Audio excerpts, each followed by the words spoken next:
CM Jaganmohan Reddy నిరుద్యోగ యువతపై సవతి తల్లి ప్రేమ నటిస్తున్నారని, ఉద్యోగాలు ఇస్తానని నిరుద్యోగ యువతను నమ్మించి గొంతు కోసిన ఘనత ముఖ్యమంత్రి జగన్మోహన్ రెడ్డికే దక్కుతుందని అఖిల భారత యువజన సమైక్య జాతీయ మాజీ కార్యదర్శి జి ఈశ్వరయ్య, రాష్ట్ర అధ్యక్షులు పరుచూరి రాజేంద్రబాబులు విమర్శించారు. అఖిల భారత యువజన సమైక్య ఆంధ్రప్రదేశ్ రాష్ట్ర సమితి పిలుపు మేరకు వాయిస్ ఆఫ్ యంగ్ ఇండియా నిరుద్యోగ భారతం యువత ముందున్న సవాలు అనే అంశంపై సదస్సు కాకినాడ ఎస్టీయు భవన్లో జిల్లా కార్యదర్శి వై బాబీ అధ్యక్షతన జరిగింది. ఈ సందర్భంగా గుజ్జుల ఈశ్వరయ్య, పరుచూరి రాజేంద్రలు మాట్లాడుతూ ఎన్నికల సమయంలో ఏటా 2 కోట్ల ఉద్యోగాలు ఇస్తామని, నిరుద్యోగుల ఓట్ల ద్వారా అధికారంలోకి వచ్చాక ఉద్యోగాలు అడిగితే పకోడీ బళ్ళు పెట్టుకోమని చెప్పడమే కాకుండా ప్రభుత్వ రంగ సంస్థలను ప్రైవేటు వ్యక్తులకు దారాదత్తం చేస్తూ అంబానీ అదానీలకు ఊడిగం చేస్తున్నారని అన్నారు.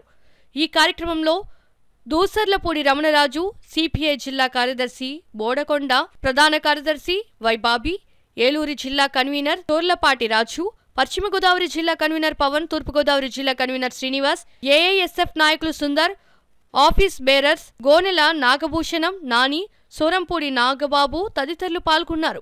రైళ్లు, రోడ్లు, విమానాలు, బ్యాంకులు, ఎల్ఐసీలు మొత్తం దేశాన్నే తెగనమ్మేటువంటి పరిస్థితి ఈరోజు కళ్ళ ముందు కనిపిస్తా ఉంది.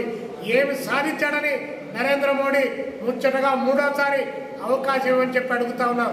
దేశం పైన మతం రుద్దాడు, కులం రుద్దాడు, ప్రాంతీయ విష బీజాలు నాటాడు.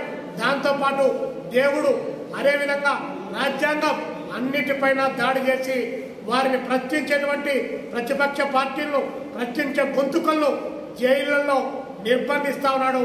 ప్రజాస్వామిక హక్కులను కాలరాచి వేస్తున్నటువంటి తరుణంలో మళ్ళొకసారి భారతీయ జనతా పార్టీ అధికారంలోకి రావడానికి అవకాశం కల్పిస్తే ఈ దేశంలో రాజ్యాంగం నిలవదు, ఎన్నికలు ఉండవు, కేవలం నియంతృత్వం మాత్రమే రాజ్యం వెళ్తుంది. కాబట్టి దేవుడి పేరుతో, మతం పేరుతో మీరు మోసపోకుండా నరేంద్ర మోడీకి బుద్ధి చెప్పాలి. నరేంద్ర మోడీని ఇక్కడ మోస్తున్నటువంటి ముగ్గురు ఇక్కడ పైరవికారులు బయలుదేరారు. జగన్మోహన్ రెడ్డి గారు, పవన్ కళ్యాణ్ గారు, చంద్రబాబు నాయుడు గారు. ఈ రాష్ట్రానికి నరేంద్ర మోడీ గారు, ఎన్డీఏ ప్రభుత్వం ఏమీ చేయకపోయినా, విభజన హామీలు నెరవేర్చకపోయినా, ఉక్కు ఫ్యాక్టరీ నిర్మాణం చేపట్టకపోయినా, పోలవరం ప్రాజెక్టు పూర్తి చేయకపోయినా, ఏ ఒక్కటి చేయకపోయినా కూడా వారి ప్రాపకం కోసం ఈ ముగ్గురు తెగబడి ఈ రాష్ట్రంలో ఉన్నటువంటి 5 కోట్ల తెలుగు ప్రజల యొక్క ఆత్మాభిమానాన్ని ఢిల్లీ ప్రభుత్వానికి తాకట్టు పెడుతున్నారు. వీరి ముగ్గురికి కూడా బుద్ధి చెప్పమని చెప్పి ప్రజలకు పిలుపునిస్తా ఉన్నాం.